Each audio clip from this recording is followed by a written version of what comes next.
down to the wire, and it's a fun conference to play. Where's the toughest place to play?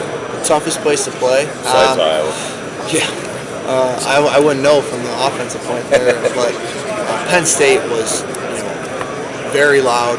Ohio State was loud, even though it wasn't in the middle of the field. I know James said that was pretty loud, but Penn State and Ohio State were very loud. Michigan State, I can't remember one place where it wasn't, a struggle to get the play out, because every single place has been pretty loud every time we've been there. Great, thank you.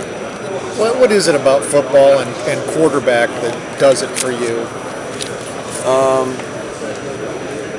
I don't never really give that much thought. I was just I played it for a long time, and so naturally that's what I've just been accustomed to, and I was fortunate enough to play it in college, so that's really all that I can say about that. I don't really know what you mean by that. Well, I mean, you're clearly so devoted to the game, and you must love it intensely. Yeah. Well, what is it about the game that brings that from you? I really enjoy it. I don't know if there's a certain word for it. I enjoy watching football. I enjoy playing it. I enjoy getting ready for it. And I like the off season. I like the work that we have to do. It's like our job, and we all love our job. So that's pretty much the thing about football. Because at this level, if you don't really love it, it kind of starts to show. Because if it's not your number one thing on your list of things to do, it's hard to be good at it. It's hard to be devoted if it's not really the thing that wakes you up in the morning. So I think every guy on our team, probably every guy in the country that's playing at this level, for the most part, is feeling the same way about football. They just really enjoy all the little things that, because it's not just all about the games on Saturday. There's so much other work that you have to put in, other things you have to do, that if you don't like those other things, it's going to be hard to be ready for a game. You like all of it? Yeah. There's not a part of it that I don't think that the player enjoys. Is it easy? No, but you still enjoy that part of it. You come from a pretty strong high school program, don't you? Yeah, we're pretty good competitively. And you played with a lot of future college players as well, I'm told, right? On my team? Yeah. Yeah, we had my running back my junior year, Eric Catani, played at Navy, and I think he's on the Patriots now.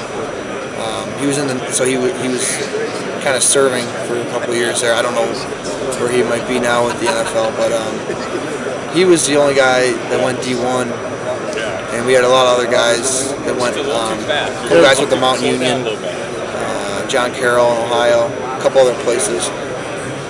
Well, the town you're from, is that a suburb or is that just a smaller town? It's a suburb, yeah, of the Cleveland area. So I'm from Kirtland. It's right next to Mentor. So I went to school in Mentor.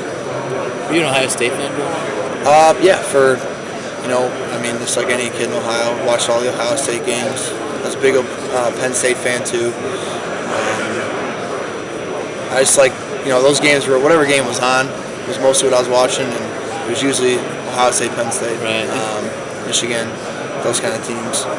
My buddy's brother, Dave Petrozello, played for Michigan from Mentor Lake Catholic, so always liked them, and just kind of a fan of college football in general. You go to camps there at all? They recruit you at Ohio State?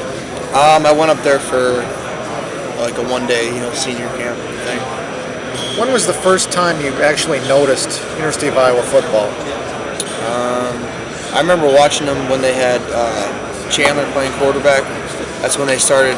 They were winning a lot of ball games then, and so they were on TV, and I was watching them a lot. And I just there was something about that school. I don't remember what it was, but they were just fun to watch. They had a great stadium, and obviously all those things have been kind of seen those things now, but didn't know a whole lot about it. And they started recruiting me, and that was where I got more accustomed to Iowa football. Hey Rick, when you've had the amount of success late in games that you've had, how does that affect you going into every game? Well, I would hope, I want to hopefully play that way in the first quarter and the second and the third, and not just the fourth. That would make it a lot easier on the team. But when you see that you've had success, you should be able to do it in other areas, and that's where my focus needs to be is not being good in one quarter, being good in all of them. But does it help you, even if something goes bad, think, hey, I have a track record of turning this around later in the game? I mean, kind of, but at the same time, thanks. You can't. There's no guarantees, so I'm not sitting. We're not sitting there in the second quarter. Oh, it's okay if we, throw this pick six because we got that fourth quarter coming up. It's not how we're playing. That's not how we're thinking, and we don't want to ever develop that kind of thought process. We want to be ready to go from the first whistle, and then finish strong too. Will you know early in the season if maybe things have changed for you, the starts of games, or is it going to take 4 or 5 games for you to see it? I don't know, to be honest. I mean, we'll have to see. You got to go out there and play to really find out. And I would hope that things work out a little bit better than last year. I don't want to put our team in bad position. I really don't. That's just kind of a burden on the defense, and it's tough on the whole team. And it's careless on my part, and it puts everybody in a bad position. So hopefully those things don't happen as often. I understand the interceptions are part of playing quarterback, but to have as many as I had is really, there's no excuse for it. There wasn't anybody else's fault. They weren't tipped passes or anything. They were, bad reads, bad decisions. You mentioned the word careless. How many of those would you put in that category? Probably all of them, for the most part. I mean, it's in some way or another you could categorize them as careless. That's being awfully hard on yourself. Yeah, it's pretty. Being honest. What do you? I know you're a big film guy. I know you spend a lot of time with that. What are you looking at on an interception? What do you look for? What you were thinking and try to rewind it back in your head? I'm asking. I'm like, what was I thinking? That's a dumb play. I watch it and it's like shaking my head like, what an idiot. But whatever. Shake it off, laugh about it.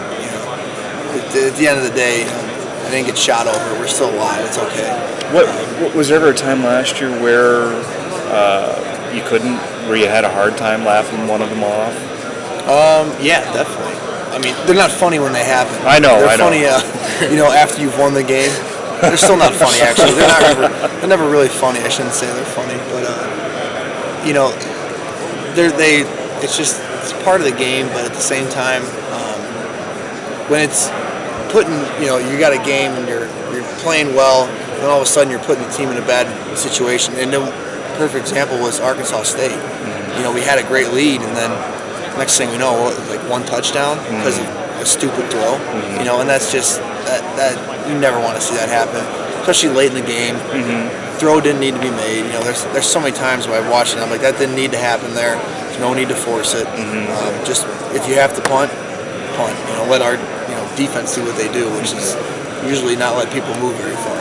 Have you become gun shy? I mean, on any of these passes? I mean, it seems like I think two of your pick sixes were in the flat, late in the flat, but you still throw that pass. I mean, yeah, it's still in your right. They're all calculated risks, but it depends on how you're throwing it, and is it a for sure thing, or is it kind of like, hey, if I throw it out there, I don't quite know what's going to happen, but it could be sweet and it could be awful. So there's a lot of throws to the flats where it's almost 100% of the time you're like, it's going to get there. Right. It's going to be awesome. If they're going to catch it, we might get 3, we might get 20. I don't know. But the point is they caught it, and it was a forward. They were moving forward. But you have to be smart about how you. Some of the passes were just like really bad throws. Mm-hmm. Guy might have been open, throwing to the wrong guy. And that's mechanics, stuff. There's a lot of things that play into it, but like I said, they're all pretty much careless when it gets hit. Rick, I mean, you see a lot of pro quarterbacks even, go and yell at a receiver for not, making the right